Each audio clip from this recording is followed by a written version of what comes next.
Excellent. Now, I know for some of those who are watching right now through Skinny E Media, where we do a podcast about film censorship and ratings, you're thinking, oh no, is he going to talk about Elfen Lied again? Well, too bad. I actually am. And for its 20th anniversary, when it first came out in its televised form since 2004 in Japan. It was made as a manga since 2002. And they made an anime series before the manga even was finished. And here we have someone very special to talk to in regards to its legacy and anniversary. And here we have Ross Locksley of UK Anime Network, not to be confused with ADV's anime network of the same name. Oh, I could tell you a legal story about that if you like. If you want to, go right ahead. Yeah, no, they contacted us about when did you set up UK Anime Network? We own that. It's like, no, you don't. And we got into a bit of a legal spat, but I could deal with it. So yeah, I've been running the site for 30 years, so we've been well established. Started out as a sort of fanzine that I did on paper, and then the college whose printer I was using got a bit upset because I was using all their ink, and so then we went online, and it's been digital ever since. So thank you for having me on. It's an interesting topic. Something hyper-violent, so something somebody in my vintage will know well from the old manga entertainment days. And I'm really interested to see what the series meant to you, and I guess you are part of the legacy of Elfen Lied because you're creating media based around it, so you've become part of the history of the series. In many ways I have. It's a title that often gets sort of laughed at, or certain looks from people saying, why exactly are you a fan of this? Well, it probably all has to date back to when I was told as a child, you are not allowed to watch certain animated works. So it all sort of ties together with this. And it's also the reason why I'm obsessed, and still to this day, with my podcast series, I'm obsessed about BBFC ratings. So it sort of ties together, but as I got older, in my adolescence, I got into Japanese animation, mainly as a means, because, as teenagers, they have puberty and hormones, and they're a bit horny and obsessed with violent stuff. I struggle to remember, but I'll take your word for it.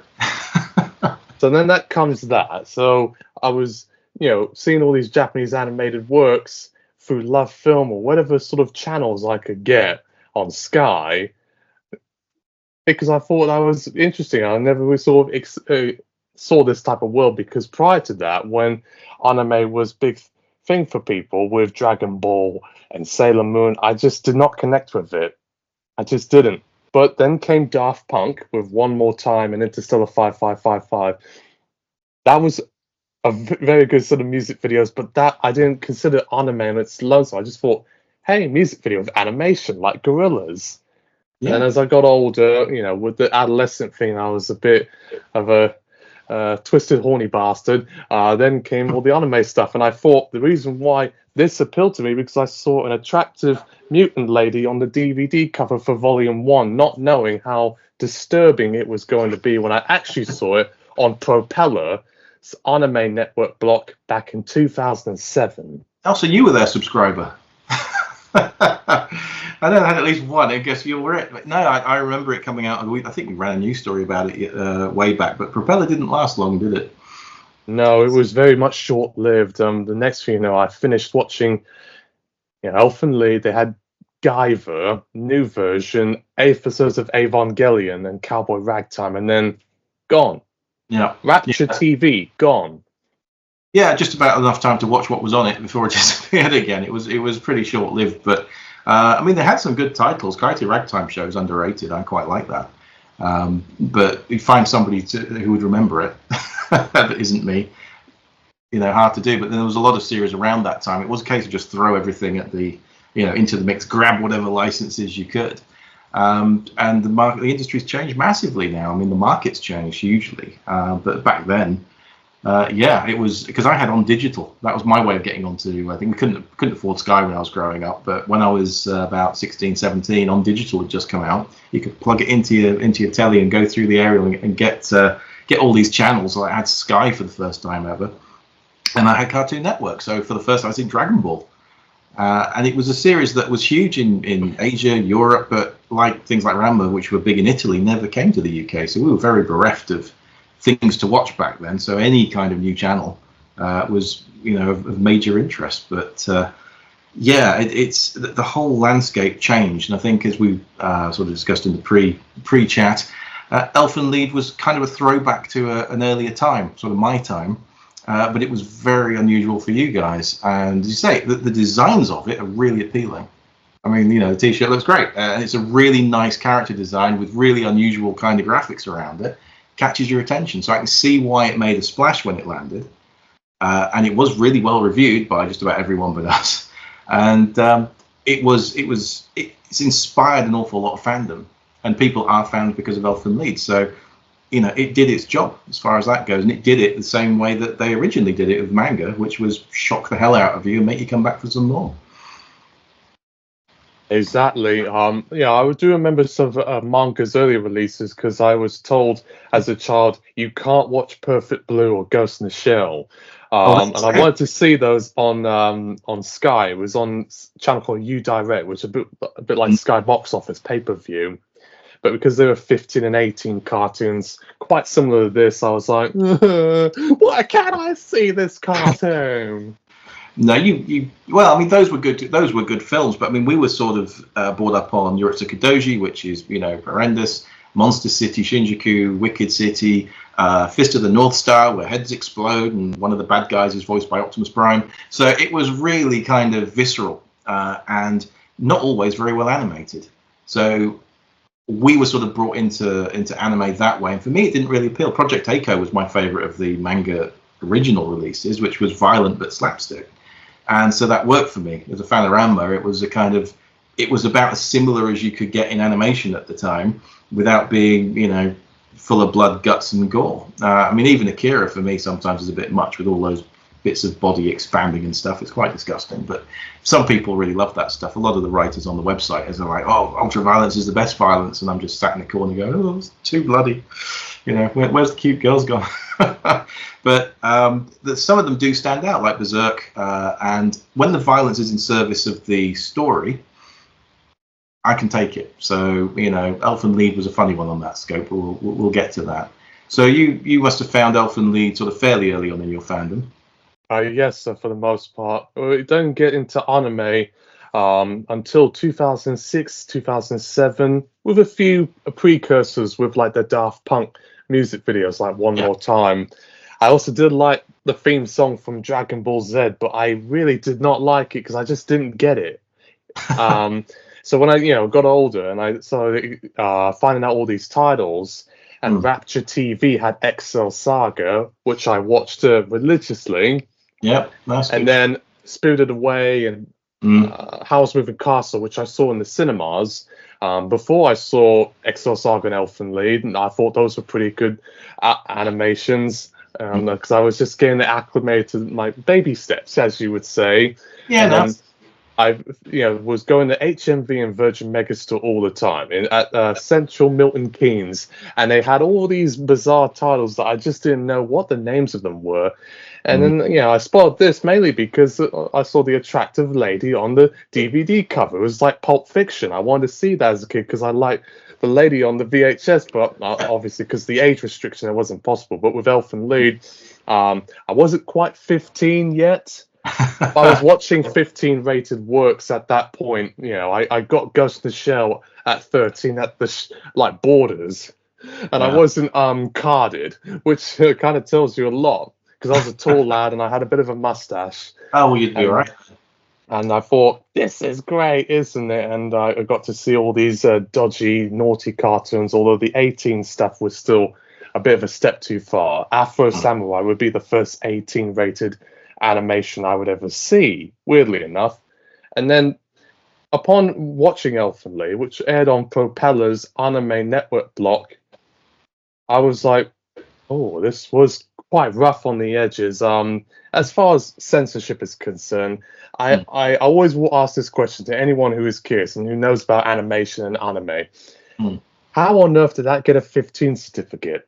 Now, I know I've got correspondence from BBFC actually saying it's because of that unrealistic fantasy element that Yeah. set it apart from the 18s, but that sort of context case doesn't always apply because, as you know, in your time, you had your Legend of the Overfiends and Fist of the North Stars, which had that sort of Yeah. superfluous element about it, but that was, you know, under James Furman, who was very strict. We're Yes, talking it was about all on here 18. David Cook, Mm. who was a little bit more relaxed about things, but yeah, I've seen more 18 films that weren't as gory as Elfen Lied.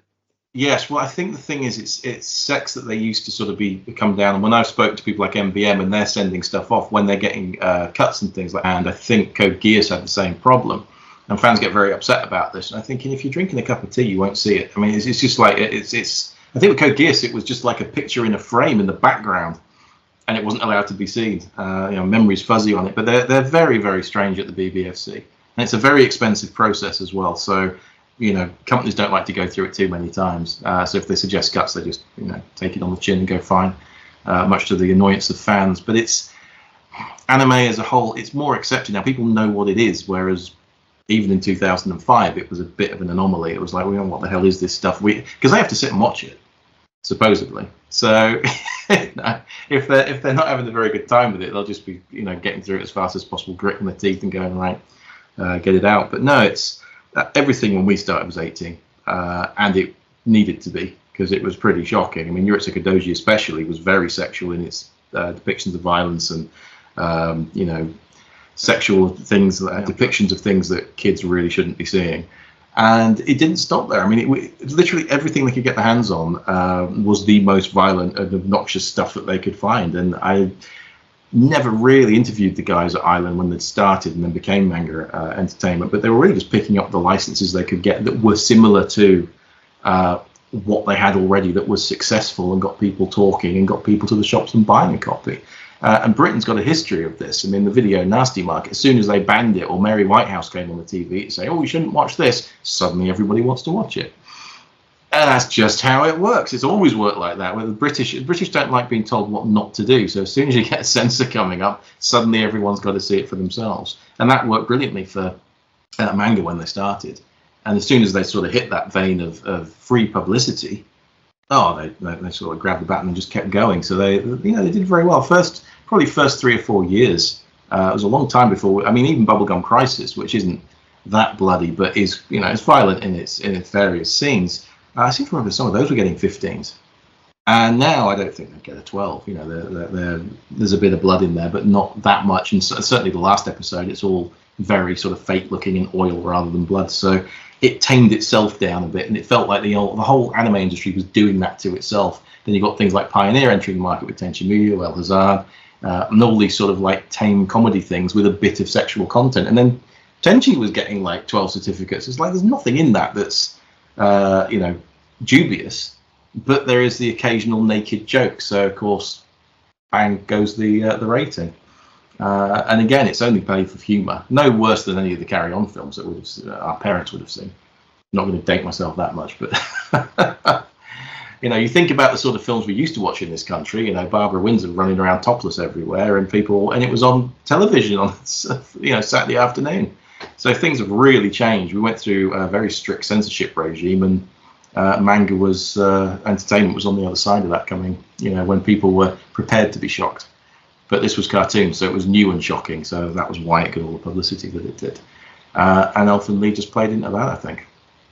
Oh, absolutely. Everyone I talk to when they bring up this show, they're usually sort of freaked out by, like we said on a previous conversation about the first 9 minutes, which on episode 1, normally under any other circumstances would usually dictate at least an 18 certificate because it's got very sort of graphic and gory violence with sort of what they call a dwelling on the infliction of pain and injury combined with full frontal nudity. Even if it's not sexualized, it could be interpreted as making young men get wood. I don't really censor stuff on skinny media. And then just combined with that general sense of chaos, that everything's all happening at the first set of minutes, and then sort of things sort of calm down, and then there's another thing, and then there's another thing. I think people were kind of left with a bit of a rude awakening But that's what helped its legacy a little bit. It even helped it become ADV, which I miss that distributor. I know they're sort of Sentai Filmworks or Seraphim Digital. I don't care. It's still ADV to me. That's very nostalgic. I still have my Evangelion silver wrapped Evangelion tape DVDs from the ADV days, and they're still the best ones. So I hold on to those very carefully because they've got the original dub on there, beautifully presented, all the extras that are in there as well. So for me, that was the set. Even though it's only on DVD, I'd still take it over the Blu-ray. Recent editions that have come out. And ADV were a really good company. I used to talk to Hugh at conventions. He was the marketing chap, very dapper, and had quite a bit of swagger. And it was a great company with a lot of energy. And they knew their audience, and they were aggressive for licenses. So they had a really good run. And some of the stuff that they released, you wouldn't expect to have seen over here because it was a bit niche, let's say. But they take on as much as they could get hold of, and it really pulled everybody else up as well. So Bees tried, faltered, fell on its face, and came back as Anime Limited, but they were trying to follow what ADV were doing in a lot of respects, and MVM as well. MVM is a very unusual company in the way that they operate, but they are, at the moment, they're just sort of picking up what's available, which isn't much given that Crunchyroll is soaking up all the licenses. But back then, you had much more in the way of options. You'd go to the Japanese business days at Anime Japan, and all the licensors would be there, and you'd just go around and buy up what you could. And I've been to a couple of those days. I've even had the head of Anime Limited run up. Well, what are you doing in here? Piss off, I'm working. But very territorial. So again, it was quite a bit of argy-bargy back then because everybody was trying to sort of grab their share of the market. But I thought ADV with Evangelion gave them a really strong foothold, and then they went out and just got some really interesting licenses. We mentioned Get Backers earlier, and I think Gasaraki was one of theirs. Blue Gender, all this stuff was coming out, and it wasn't like the mainline stuff. It wasn't Dragon Ball, it wasn't Sailor Moon. That was sort of like relegated to television. But you got to see all sorts of really interesting titles because the guys picking them for you had pretty decent taste. So it was a good time to be an anime fan. You certainly had plenty of options. Oh, absolutely. Even while I am younger than you, I'm in my early 30s. We had a good selection of channels to choose from, and 2007, in my opinion, was the year where everything went top. Especially because they started airing a little bit more on British television that wasn't marketed towards the children's stations like your Dragon Balls, and even they played Outlaw Star and Sailor Moon and stuff like that. But like XL Saga and Fullmetal Alchemist, they were on Rapture TV, which was mostly focused on electronic music. That's a field of expertise that I'm also a big fan of. I like a lot of sort of like Chemical Brothers, Aphex Twin, stuff like that. Yeah. And then Rock World had Gilgamesh and Cromartie High School that they aired sort of simultaneously. I was surprised they aired Gilgamesh because there were some quite violent scenes, and they aired it uncut before the watershed. I saw all this blood. I'm like, did they not pre-vet it? But who knows, because no one watched the channel, they got away with stuff. Yeah, well, I was going to say in the early digital era when there's all these channels coming out, then no, there wasn't the oversight because it was just too much for them to take in at the same time. I think now they've probably got a grip on it, but back then, of course, people were putting all sorts out, and it was going unnoticed. But you got more interesting television back then. That was the crux of it. I mean, I don't watch any terrestrial television anymore. I just don't find anything really interesting. So I haven't seen an advert in about 10 years. But the streaming services cater to pretty much whatever you're going to watch, and the whole media's completely changed. But back then, of course, you had to find things that would get eyeballs on the TV. So again, things like Gilgamesh, and even Elfen Lied. People are going to want to watch that because it's different and quite racy. It's something to discuss with your mates at any rate. Oh, absolutely. We were all talking about it at the secondary. Well, actually, I take that back. No one was talking about it because no one knows any of the titles. If anything, they were mostly just stuck on like the Ghiblis and Dragon Ball Z. And one of the person I knew DN Angel, but I was more into, and because I was a young person at the time and I was probably horny, I was more into stuff like this, Mm. Nausica's Blitz Tactics, Noir, Madlax. Yeah, Agent Ica, that sort of stuff. Yeah, I know the sort of titles which market themselves in a very specific way. That's why I'm covering my face, because it's a sign of shame, and I was teased about it for years because, well, I was at an all-boys school, so Yeah. you have to find something. I mean, waifu culture, they call it now. They've got all these terms for it. Oh, plenty of people like Jessica Rabbit in the mainstream. It's not so much what you're seeing on screen; it's the sense of sexuality or sensuality that fires the, whatever it is that gets things going. It's suggestion a lot of the time. I can't remember who said it, but there was a famous chap that said, sexiness isn't about looks; it's about attitude, and it's true. It's all about how something's presented. I mean, the Bugs Bunny dressed up in a woman's dress isn't sexy, but to play the saxophone, put his ears down, suddenly that image is on the screen, and you kind of feel the sensuality of it. But it's just how it's portrayed. And anime really is a very exotic kind of thing. And it's not something that has to work for everybody, but it is certainly a thing that has a sexuality to it, and it sells based on that. And a lot of people around the world respond to it, so there's obviously something there. And I think with something like Elfen Lied, you've got a really attractive character on the front and lots of sex and violence, which are two key triggers for young testosterone fueled men that are looking for something to entertain them. So it's not surprising that it drew eyeballs.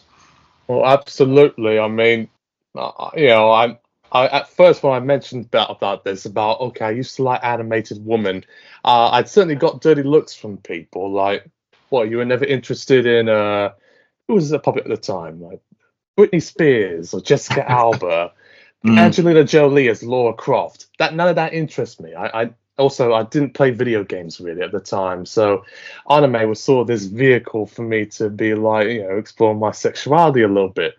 Even Ghost in the Shell, I got into trouble for having at my house because of all the scenes of the nudity.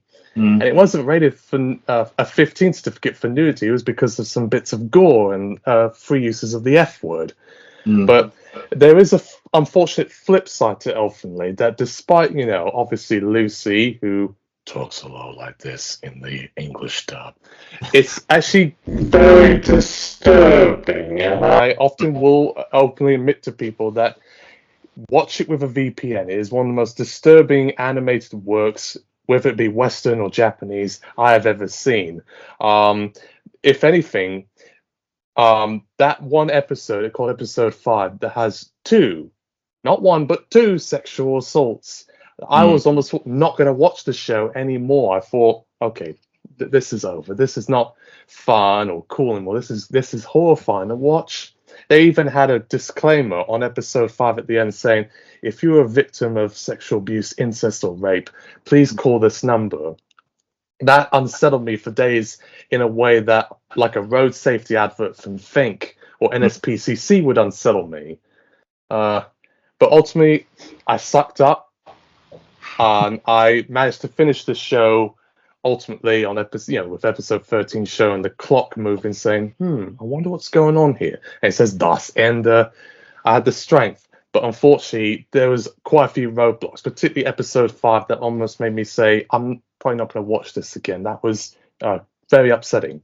Yeah, there's there's lots of upsetting things in the series, and it's one of the reasons why it doesn't age particularly well. Unless you have a nostalgic fondness for it. And it's one of those things that we discussed on UK a few times about series, where people have gone, well, why do you like this? And it's because quality is no barrier to enjoyment. There's plenty of cruddy films out there that people love. And you have to think about, if you want to talk about mainstream, things like Greatest Showman was panned critically when it came out, but it was one of the most successful films since Titanic, because everybody loved the music in it and the experience of it. So, it's the critical sort of side of Elfen Lied is arguably, you could say, it's not terribly original. I mean, experimenting on kids to give them superpowers is as old as anime. I mean, you only go back to Astro Boy, is basically a mechanized young man that has got enormous destructive potential. Akira, same sort of thing. And again, it's kind of the presentation and the timing that made it what it was in the West. It just got attention at the right time to be noticed, because there wasn't really anything else like it at the time that looked as attractive as it did, and it was a great looking show, and then also had all of this horrendous violence in it, which made it stick in your memory. It's a bit like the end of Once Upon a Time in Hollywood. Yeah, it's a really cool film all the way through, and then you get to the end, and the most horrendous violence against women you can possibly imagine, including a flamethrower, but people love that movie. And you sort of think, yeah, but you're drawn into sort of trying to, enjoy the end of this, despite what's being portrayed on screen, which taken in isolation is horrific. And the same thing with Elfen Lied. And the problem with Elfen Lied is it doesn't have the coherent story, even that the manga had, to sort of back up all these visuals to make it sort of a show that you can emotionally connect to. It is, it's like a fireworks display. It's, you see everything going off, and then when it's all over, there's really very little to sort of grab hold of, because it's kind of happened. And the puppy scene will stick with you, and there's various other things that will, you might remember sort of fondly, because it was an experience at the time, and it was shared by a lot of people in the same circles that used to like to sort of, have you seen this? Oh yeah, what about this bit? What about that bit? It started conversations, it stood out, and it inspired a lot of things, which we'll get to. But in Japan, it came and went. Nobody, it was a nothing burger in Japan. No one cared. I don't know anybody that I could ask in Japan that would remember it. I've got a fair few friends over there, and I said, "You remember Elfen Lied?" What? It's like, it was an anime. It was on 20 years ago. It's like, get away. It's like, it was a cartoon that came out 20 years ago. We're not going to remember that. It was really hyper violent. This is anime. It could be anything. Whereas if you mention Berserk, they'll remember that. And I remember it because of the storyline and the characters and the emotional investment, which is the one thing that Elfen Lied doesn't seem to have. So for me, when I look back at it, I think of it as an event. It was a catalyst. It got a lot of people into anime that then stuck with it. So it was a great recruitment tool. As people got in, and just like we did when we'd seen all the manga entertainment stuff with all this sex and violence and horribleness, then we moved on to the gentler pastures of things like Tenchi Muyo. There were other things to experience. And because you've been brought in, you could find the thing that you liked. And, these days you can find almost anything, as long as you like isekai. No, but it's true. I mean, it was certainly a gateway title, mainly because prior to that point, I was watching the Ghibli stuff, which was PG and U certificate. Although Princess Mononoke's violence certainly almost rivaled that of this, but that's another story. Yeah. So if it wasn't for the eroticized DVD artwork, I probably wouldn't have noticed it as well. I mean, there was even another show I wanted to see at the time, but obviously because the 18, that wasn't going to happen. It was called Darkness. It was like Mission, Alien, and The Idol. It had the same sort of effect on my head. In fact, the DVD cover for Alien of Darkness sort of scared me when I first saw it, because I thought, why is there all these tentacles on this wide-eyed woman with short hair? It messed with my mind a little bit, that like seeing the DVD cover for Pulp Fiction otherwise didn't, but I don't know. There's a lot of disturbing images in anime, and that was what made it infamous, certainly in the early years, and it just seems to have been absorbed almost by osmosis. It's there, and people have just watched stuff. And of course, we were all watching anime and not knowing it when we were younger, at least I was, with like Ulysses 31 and Mysterious Cities of Gold. Even Transformers is a Japanese property, just repurposed for the the US market and sold back to Japan. But it's a Japanese toy. So all this stuff was with us all the time. And then the gates were just unlocked when anime was sort of starting. No, this is what you've been watching all this time. And by the way, you can watch it in sort of like super gory violent mode. It's like putting a cheat code in, and suddenly everything's unlocked, and you don't have any barriers to anything. And yeah, it was a revelation at the time. But like Macross 2, Elfen Lied has never had a following in Japan. There's been no clamoring to make a remake of it. It wasn't even popular enough abroad to make a second season of it. Whereas like Macross 2, they made the last 2 episodes just for the American market because it wasn't selling in Japan.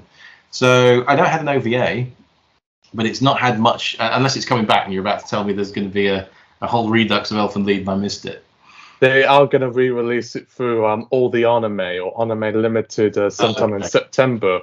But unfortunately, it has a 15 on it, and I'm like, I wish it was re-rated 18, but that's never going to happen, unfortunately. But going back to what you said about the complaints and remarks it gets, you are right about the puppy scene. That's the scene that everyone seems to say, okay, no, I'm not watching this anymore.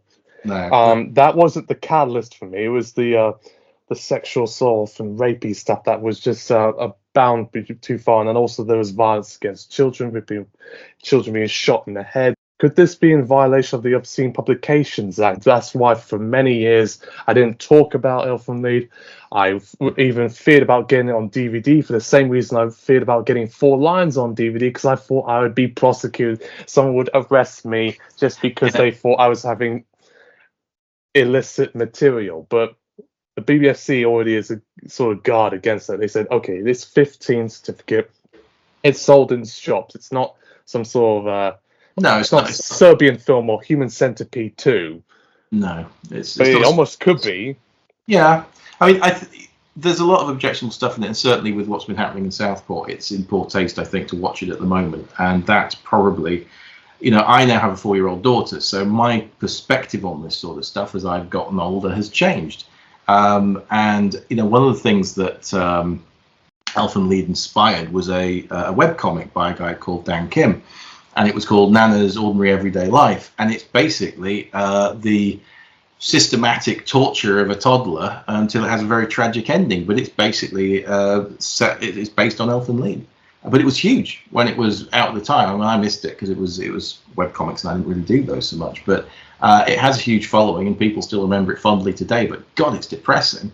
But I sort of looked it up as part of a prelude to this conversation and sort of looked at it. I thought, I couldn't read this. Because all I can think about is if somebody did this to my daughter, I'd bloody kill them.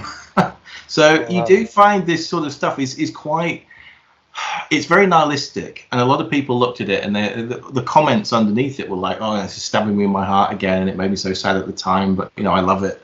And you just think, yeah, that there are people out there that, get into the nihilistic side of it and look at this stuff. But I found it hard to read.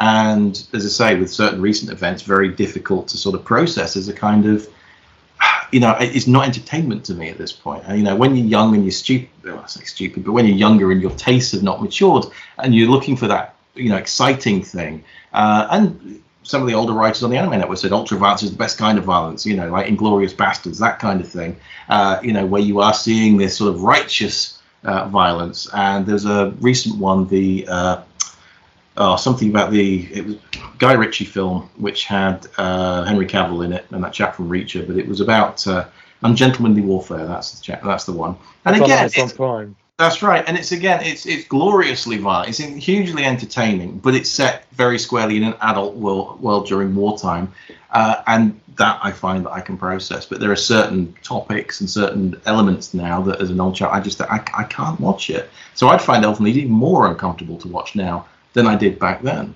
And I still find some of the manga entertainment stuff as objectionable now as I did when I was a young kid, because it was so shocking to me at the time. I've never seen anything quite like that. But something about it sort of fired something in me to sort of like find more anime, but more to my taste. So I think as a gateway kind of thing, yeah, it's a kind of troubling series from the point of view of the content, and you can bring it too much into the real world, because you would never watch anything if you couldn't tact yourself and enjoy some fiction. But I think that Elfen Lied occasionally is a little bit too close to the knuckle for my taste, which is why I haven't watched it again since that initial watch back in probably around the same time you did, around 2006. Well, I saw it in 2007, but you wouldn't be too far off the knuckle, because most of the people I've talked to, outside the puppy scene, they say it was traumatizing. And I've talked to those same people were from France, by the way, where in France they have a strong arts culture where almost anything sort of goes. They're known for blue is the warmest color, and Irreversible. Don't watch Irreversible; it's a horrible film. But yeah, I get the idea there. But in many fairness, the reason why I say watch it with a VPN is because you'll wish you did. In the same way, I guess there's a film that's very similar. It's called Elfen Lied. It's called Splice, and it involves a mutant Being the daughter of two scientists. In many ways, I view the Dren mutant from Splice in the same way as I view Lucy, although certainly not as attractive. She's bold, and her eyes sort of like this. But there's quite disturbing scenes of a sexual nature, and there's also rape in it, and sexy, which everyone seems to talk about. Some people even find kind of kinky. Involves combined into one, and it's Adrian Brody doing it with a mutant, and I'm like, I saw that at the cinema. It was a 15 certificate. I thought, oh, this is like a live action Elfen Lied. This, turn it away. Don't look. Have you seen it? No, I haven't. I know the film you're talking about. I've heard the title. I must have watched a video review of it on YouTube at some point. I tend to try and vet things before I go and see them. Now, Red Letter Media I find are really good for finding classic films that are terrible, and I enjoy terrible old films. But Splice. Yeah, one of the guys... Like David Cronenberg. Yeah. I mean, The Fly was about as disgusting a sort of body horror thing as I ever want to really watch. But I usually enjoy The Fly. I mean, it's horrible, but it's the performances in it are fantastic. As a film, because I did, when I was back at university, I did basically journalism and media management when I was there, and part of my course was film studies. It's why to this day I can't watch Star Wars, because I had to watch that film about 100 times back then to do a dissertation. I bloody hate that film now. As soon as that first chord comes on, I'm just like, I'm out. I cannot watch this film again. Which is why all the recent Star Trek controversy doesn't bother me, because I was out 20 years ago. But no, I think with with Elfen Lied, it's what it inspired. I think that which will be its legacy, and the most impressive thing it inspired was, of course, Stranger Things, which is in the form of the character 11, which 11 Elfen. Yeah, well, the Duffer Brothers have said it's live action Elfen Lied, and they didn't think anybody had seen it. So they were we didn't think anyone had seen it, and 2.5 minutes after we put the trailer out, the entire internet was saying that's Elfen Lied. So they got rumbled pretty much, because they didn't say beforehand that we're going to do something that's basically that. But yeah, 11 is Lucy. And they've come out, interviews in, Esquire and Hollywood Reporter, where they've said, yeah, kind of that we just took that idea and ran with it. Young girl escapes a government facility. And that is probably the most successful television horror series of all time. Oh, absolutely. I mean, Netflix, that's their cash cow, aside from all those Squid Games and other shows that they do. But in all fairness, and I hope the Duffer Brothers don't take this the wrong way, but please don't try to co-opt things me and my family are fans of, because they also used Kate Bush's Running to the Hill. Yeah, that's a song my father, his generation, they were all fans of Kate Bush. He grew up near where she was born, so please don't do that, and don't try to take off pinpoints from Elfen Lied. If anything, it just makes me want to watch this more and make me want to listen to my Kate Bush CDs. Sorry, that was just a dig at them. No, that's fair enough. I mean, but it's the thing you have to think about, I suppose, is that if we wouldn't have had Stranger Things without Elfen Lied, then that would have left a pretty big black hole in Netflix, because that was really their first big success that I can remember. But Elfen Lied has inspired a lot of things that are probably considered to be, critically at least, greater than itself.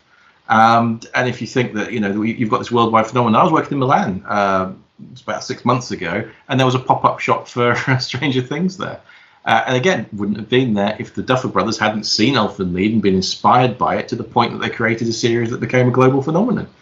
So the legacy of Elfen Lied is creating something that has become absolutely massive and has been directly credited for it. So, if people say, oh, well, Elfen Lied, it's just that crappy anime, I say, well, without that crappy anime, you wouldn't have your, beloved Stranger Things series. You'd be watching Floor is Lava and you wouldn't have a Demogorgon in it. It's all this stuff. And it's kind of interesting to think that even the director of Elfen Lied didn't want to do it. They had to cajole him into it. They just thought it'd be a good fit, and he just eventually got him to make it. So it was a series that was made reluctantly. It was arguably lesser than the manga it was based on, because it wasn't as well written or well realized, because you lost a lot of the interpersonal stuff that made you connect with the characters. But the problem with the manga for Elfen Lied is that the art isn't that great. So the TV show looks a lot better. Lilium's a great intro to it. So you've got this fantastic soundtrack to it. And then you've lost the humanity in it because it never translated that successfully, which is basically our opinion. Not everybody has to agree with me, but had they spent more time just sort of building up the character and making those relationships work more, it could have inspired a lot more than that, and it'd probably be more well regarded today. But it's one of those things that it was a catalyst for a lot of things. You know, your fandom, thousands of people got into anime presumably because they saw, you know, Elfen Lied at the right time, and it inspired them to sort of go find more stuff. And now it's, you know, for me and my generation, it's just that violent anime that came out in 2005. It wasn't particularly memorable, and none of us have really discussed it since you got in touch and said you want to discuss Elfen Lied. But everything it's inspired since is like hugely impressive. I mean, I know the Duffer Brothers have also mentioned Akira and things like that, but there will be. I mean, there's the film Lucy. And if I have heard about that. There's elements of that could be argued to be very similar to Elfen Lied. So, you know, again, it's all of these things. I mean, the problem is that Elfen Lied's premise isn't terribly original, as we discussed earlier. You know, governments messing with people to give them psychic powers is pretty old trope by now. But I would argue that a lot of people making films and that are creatives today are more likely to have seen Elfen Lied potentially than, you know, any other anime at the time. Oh, I would agree with that. Mainly, sorry if I interrupted you. No, but that's fine. I was done.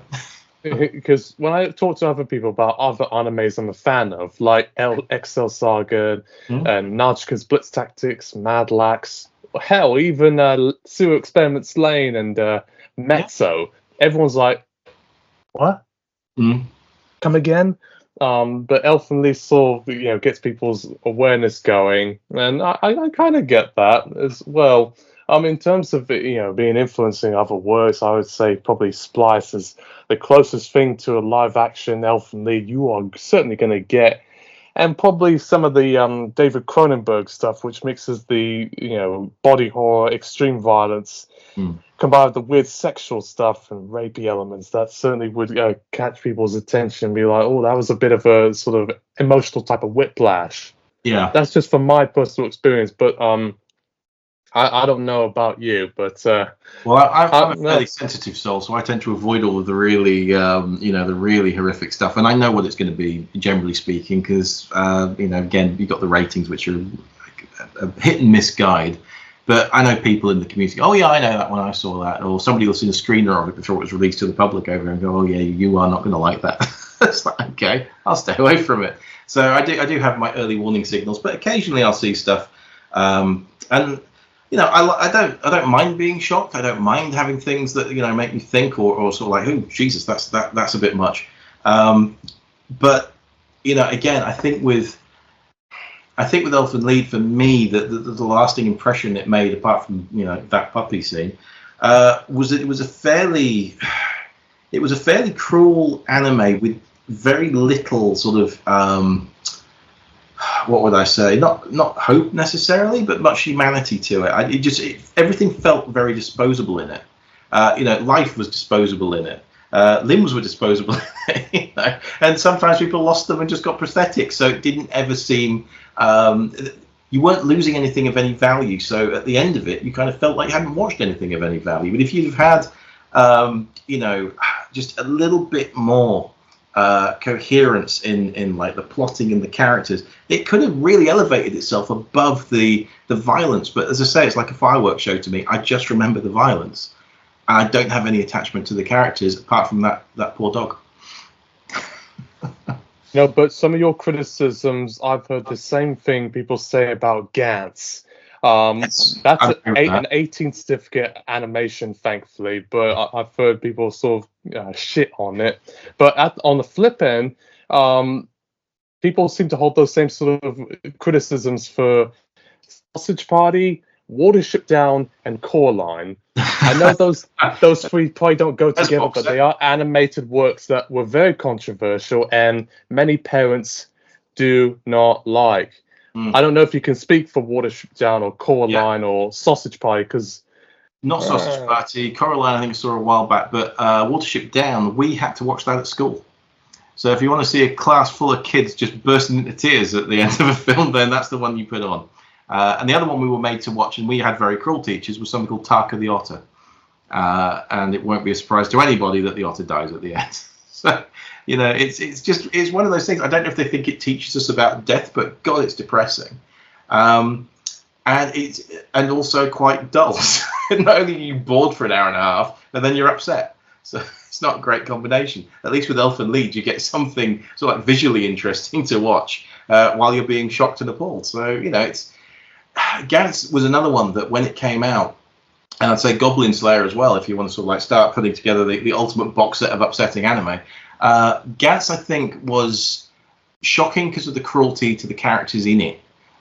Some of which were sort of like begging for their lives as they're slowly being killed. So that was almost torture porn, and I didn't connect with that, and I was like, nah, this isn't for me. But again, it's got a huge following.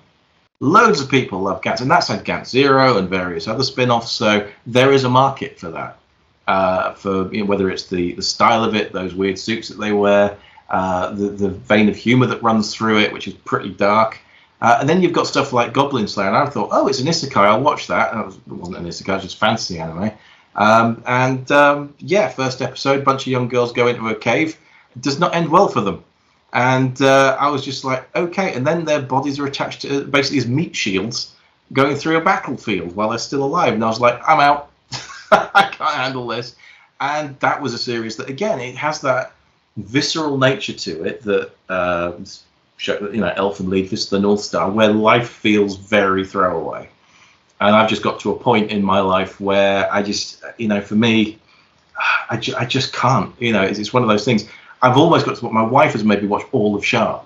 And I'm starting to think that's my level. The most unrealistic battles I've ever watched on television, not one drop of blood. And every time somebody gets hit with a sword, it is very clearly either not connecting or very, very dull.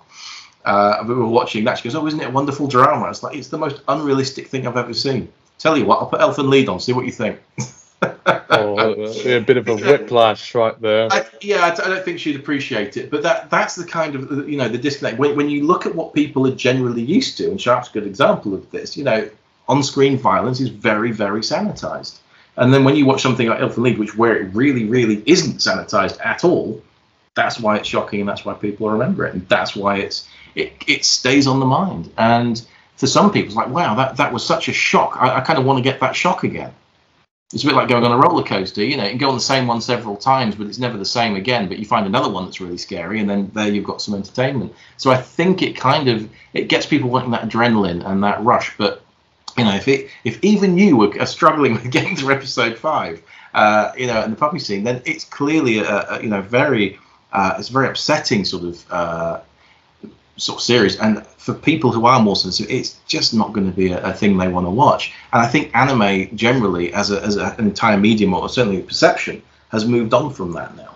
We don't need to be shocked like that again. I mean, Goblin Slayer, I think, was the last one I can remember where that actually happened. I'm sure other things have come out that I've just missed.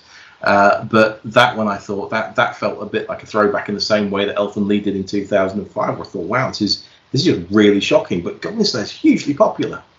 It's absolutely massive. And it's one of those things where you think, well, it's shocking, but the characters in it are what people love, in the same way they love Berserk. So there's got to be a bit more to it, and I think that's just where Elfen Lied fell short. But certainly for its time, it's certainly memorable. Well, I would certainly attest to that as well. That's why I always bring it up on my podcast series as far as shock value is concerned. Obviously, because it is a 15 certificate, and at the time, 15 films and TV would certainly get a lot stronger, but I didn't think it would get as strong as that one particularly. That one still sort of gives me whiplash. But then again, years later, you have 15 certificate works like Speed Grapher. That's an anime that I found was very disturbing. Yeah. That one's got more the sexual fetish material, more so than the violence, but it combines the two. You got Compliance that had rape, Deathgasm, which was a horror film from New Zealand that was just extremely gory. And like Dom Hemingway, which has a scene where a man gets fellatio and he talks about how his cock is so exquisite. So 15 is not the 15 we grew up on in the 1990s, I'll tell you that. No, absolutely. Well, I mean, if Deathgasm doesn't give you a clue as to what's going to be in the film, I don't know what will. But yeah, it has a lot of things have changed. I think, as I say, with Elfen Lied in particular, it was very much a thing that I think in any other time it would not have had the impact that it had. I think it just hit the crest of the people getting interested in anime. It stood out because of the content compared to what was around it, and it had been long enough since we'd seen this before that people hadn't been desensitized to it, or if they had, it had worn off. So it was like just getting that shock all over again, and for that reason, I think it stood out. Oh, I would definitely agree with that. As far as recent anime is concerned, the only two ones I can think of are Shimoneta and Panty and Stocking, but those were more sort of sexual humor and banter. I know Panty and Stocking had quite a lot of uses of fuck, and even like a few uses of the C word, which I never heard in Japanese anime except for like Gantz. In its English dub, of course, but I was kind of taken aback by that. And Shimoneta got into a bit of hot water over a woman on man sexual assault, and then the whole premise just sounds like something out of what's going on in America right now, where they're banning books because it's too woke, or it's got sexual material that might turn your children gay or trans.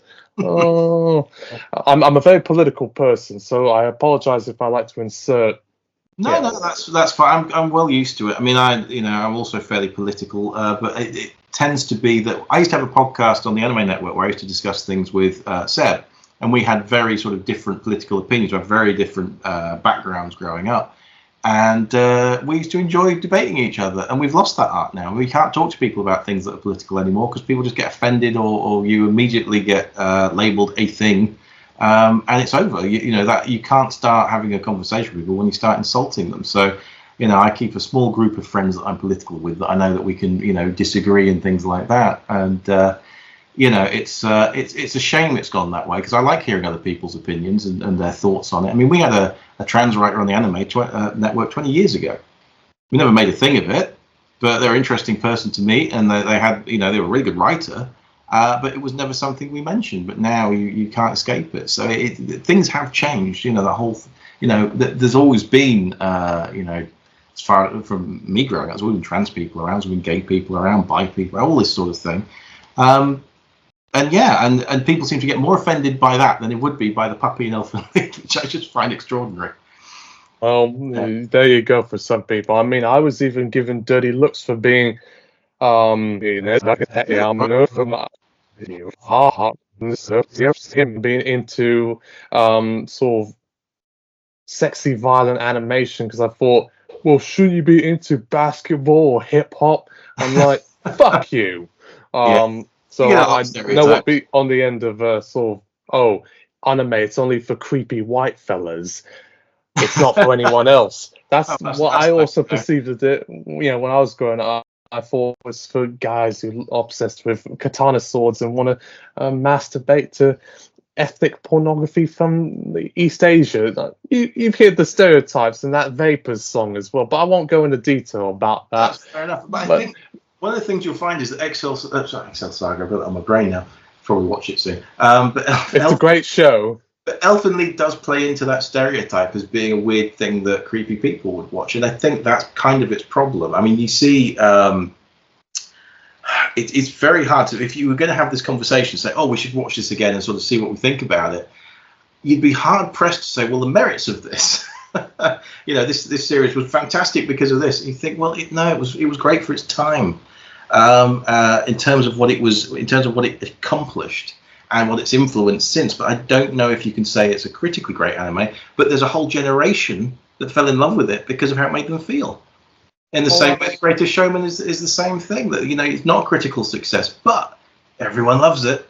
I've got the soundtrack on vinyl. I'm not immune to these things. There are things that I watch Stealth and the Core, two of my favourite guilty pleasures. They're demonstrably crap films, but I really like the characters in them, and I find them entertaining. So, you can't always take these things, but they're easier to defend than Elfen Lied because no puppies were harmed in the making of those particular films. So it's all, it is that kind of thing that makes it difficult to sort of show people the virtues of something when it's stuff full of this kind of stuff. Well, just between people who are within anime circles, I don't know about animation as a whole because anime usually likes to segregate itself with its own set of followers, but I usually just bring up Excel Saga because it's a less contentious title, although there's that last episode, number 26, going too far, that really got under people's skin a bit because there's more sex and violence and crude humor than the actual show itself, and that's why I love Excel Saga. And you know, you can't go wrong. Excel and Hyatt, the very good-looking ladies. There are aspects of anime that do attract people that are probably dubious, but then there's plenty of other mediums that will cause the same problem. You know, it is, you've just got to try and stay away from the bad people in pretty much everything. Like football fans aren't all football hooligans. You know, well, they also said that about people who watch vigilante films, like Taxi Driver or Fallen Down, which I'm fans of those films, but I'm not the target audience. I'm not an older, politically right-wing person. I'm a younger, left-wing man. But I find there's an intrigue about these ones because it delves into a dark part of our psyche, probably in the same way as this, like a thirst for vengeance, a thirst for, if you've wronged me, I will kill you. Yeah. And Taxi Driver got into trouble for that, not only because the Jodie Foster character, which ultimately led to that one guy trying to assassinate Ronald Reagan because he was infatuated. And people say that he was like an incel type of guy who took it against the government and they think the wrong kind of people. Joker had this problem. They thought there's going to be people shooting up at Joker screenings and the guy's mentally ill. And I thought it was quite disturbing, that movie, by the way. I don't say that, but that one scene where he smashes the guy's head in, that kind of gave me weird flashbacks to the scene in Elfen Lied where you just see a young girl being shot in the head and there's blood everywhere. And it happens all suddenly. Yeah. It's like episode 9 or 10 or something like that. It's been a while, but I know the scene you're referencing. There are elements, and you can find things in just about any medium that could be linked to anything else. But like we were discussing before, all these sort of like connective tissues. It's easier with something like Elfen Lied to say, well, this kid watched this and now he's super violent, and you'd be hard pressed to defend it because you say, well, A, a kid shouldn't be watching it, but B, it is hyper violent, and the wrong person watching it could be affected in a negative way. That's why we have a BBFC and trying to sort of keep these things out of reach people who are young and impressionable. But ultimately people have different tastes, and art will take different forms, and you've just got to know what you like and occasionally dabble in new things, which was what I did with Elfen Lied, and it wasn't really for me. But it gave me an understanding of the fandom at the time that was very insightful. That you're all yes. It's a very sort of niche title. I'm actually surprised it has quite the following it does, but in many ways, works that we probably might not understand have some sort of mainstream appeal can, or at least on a cult level. Like on the flip side, like John Waters' stuff like Pink Flamingos, that one is pretty explicit in terms of showing people eating people's poo and incest and full-blown stuff like that, where they had to censor it, got an X rating in America. So, and then at that time that Elfen Lied came out, because we're almost going to finish this podcast or interview. Saw and Hostel were big things, and torture porn coupled with the war on Iraq and Afghanistan and Abu Ghraib torture chambers, a whole lot of that was happening, combined with this Saw and Hostel stuff. Would probably presume that Elfen Lied's success, and to some extent Gant's, is probably because of those films and incidents like the War on Terror and post 9/11 paranoia. Yeah, no, absolutely. I mean, the societal change does have an effect on the media that we watch, and it kind of fires up associations that are all subconscious. And you do see these things. There's probably people much smarter than me that have written very extensive papers on all this kind of thing.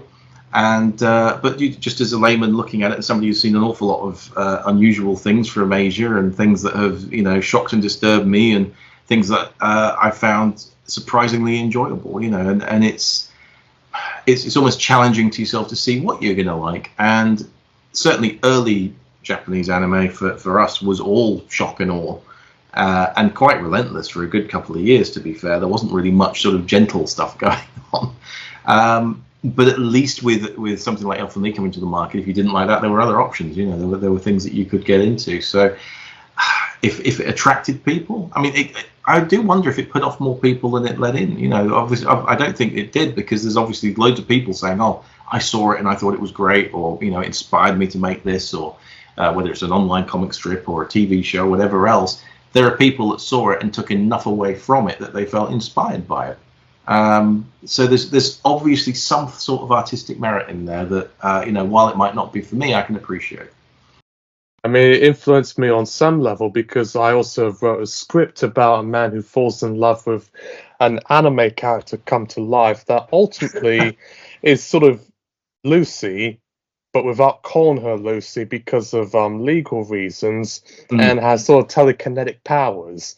It was called Lovely by Design. It's actually got some attention with screenwriting competitions that I submitted to. So, and I even pitched it at the Soho London Festival. Soho, the home of sex shops in Vice in all of London. I even actually complained to BBFC staff saying, "Why did you give Elfin Lead a 15 on several occasions?" So far, they haven't sent me like a letter saying, "Will you shut up and stop trying to stalk us?" And they must like you then. But I'm just very, very happy to have had this interview with one of Britain's OG anime enthusiasts that isn't Jonathan Ross. He's obsessed with Spirited Away and Ghibli. That is true. He does have very specific taste, but I do admire his vintage toy collection.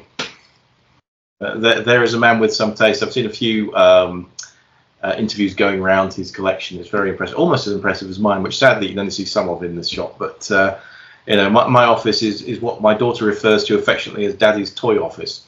So not in that way, but keeping it in the sort of like the U category. No, it's mostly Figma and robots, but yeah, it's a lot of 30 years worth of collecting things from Japan, and it all ends up here.